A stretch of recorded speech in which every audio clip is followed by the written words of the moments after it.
Hi, this is Justin with Whiting Services Heating and Air Conditioning. Today we have a Train gas furnace. This is a service call. The owner called, said no heat. Came in, did a system diagnostic on the furnace, found that the gas valve is not opening. So we have to replace that. We have one on our truck.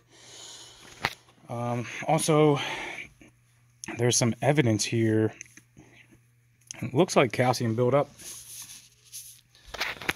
You can see here the white stuff, pretty much over plenty of it there on the gas valve.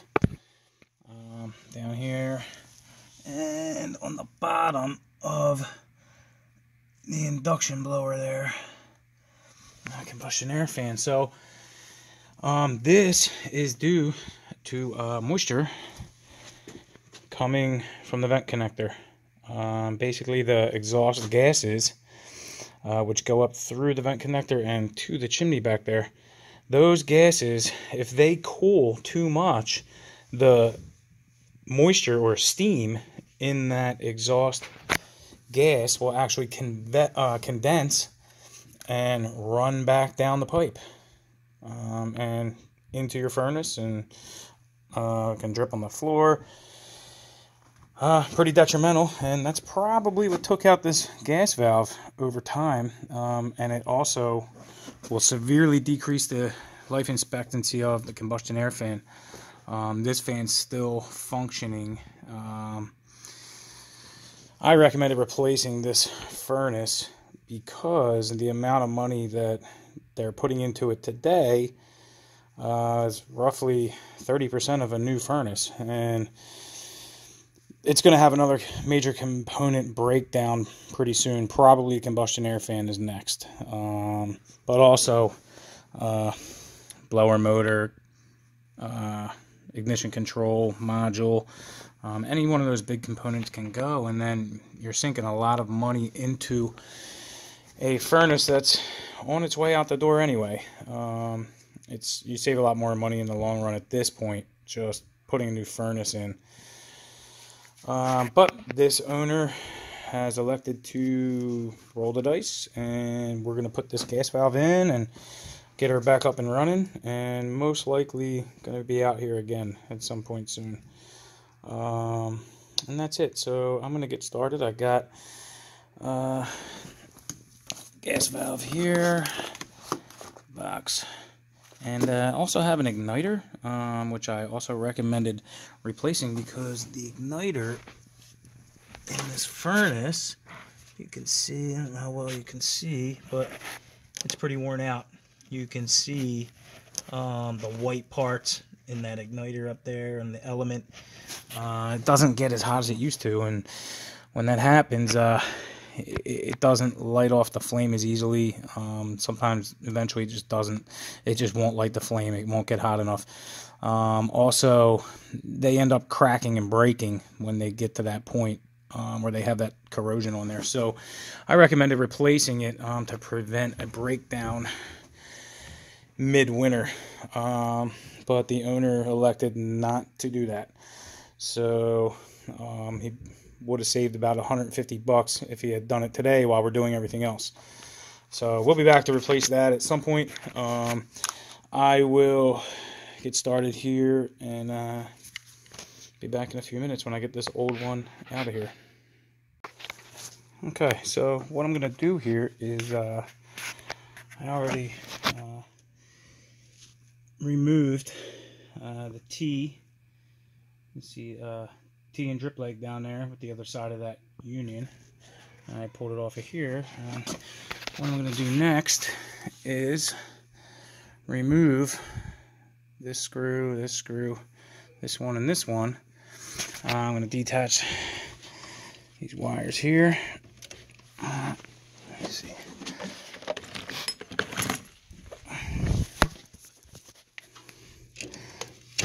These are my 24 volt. That's what's actually turning on the gas valve. These energize the solenoid.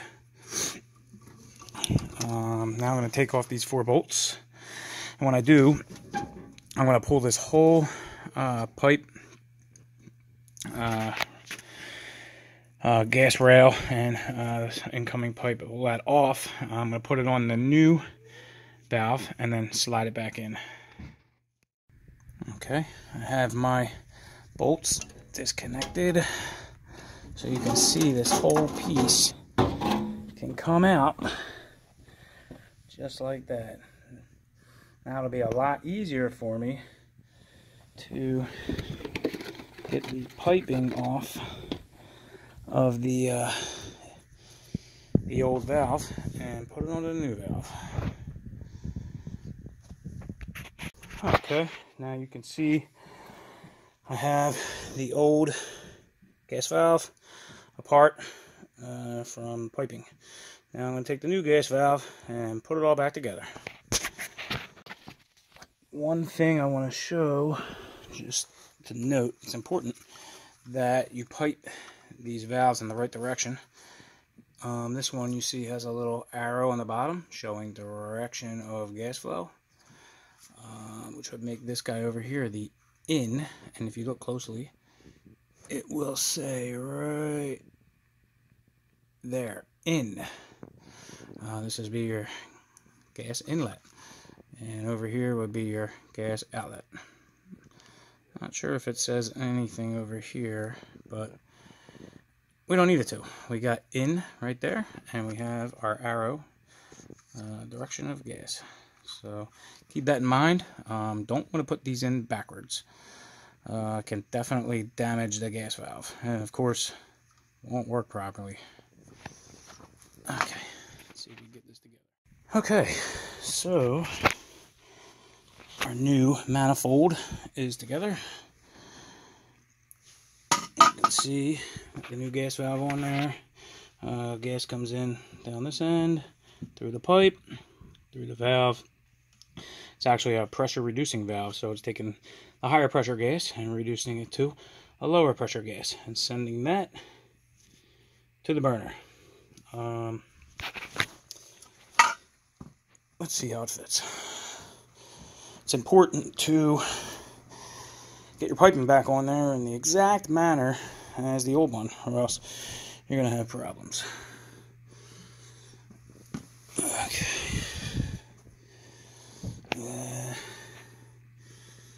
I'd like to get that calcium buildup out of there before I go stabbing this in. I don't have my vac in here, but I can go out and get that in a few minutes. Let's see. Put you down for a sec. Let's see.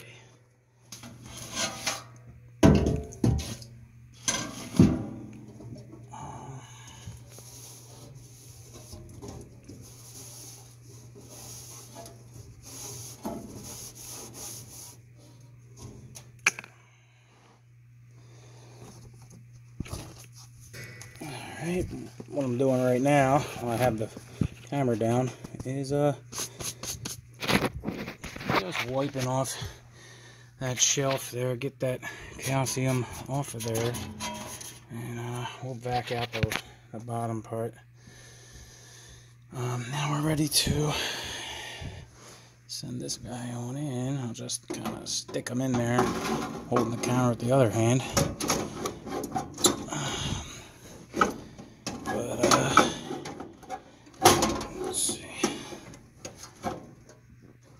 Looks like pretty close to where we need to be. What I'm going to need to do is a little adjustment on this back pipe. I got to tilt it upwards a little bit to allow this guy to drop a little lower so that my screw holes line up. So I'm going to do that and then see if I can get this baby installed. Okay, we're all installed. Got my wires connected, union connected, gas valve is on. Let's see And we did.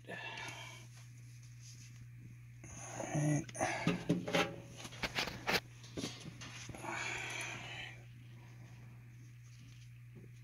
This is the old switcheroo. Comes in real handy. There's door switches.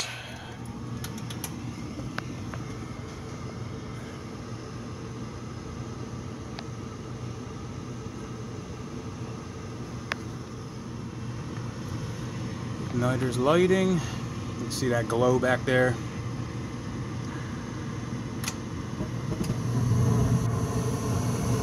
There's our burners.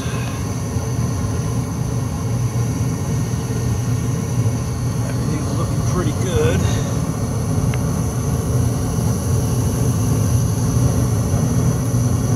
You want to look for any flame impingement, you know, any kind of rollout. See that flame come out the side, or basically not going into the burner tube like it's supposed to. That's bad. And you need to do further investigation and see why that's happening. Sometimes it can be a cracked heat exchanger. Other times it can be misalignment of the burner assembly. In this case, it's looking good.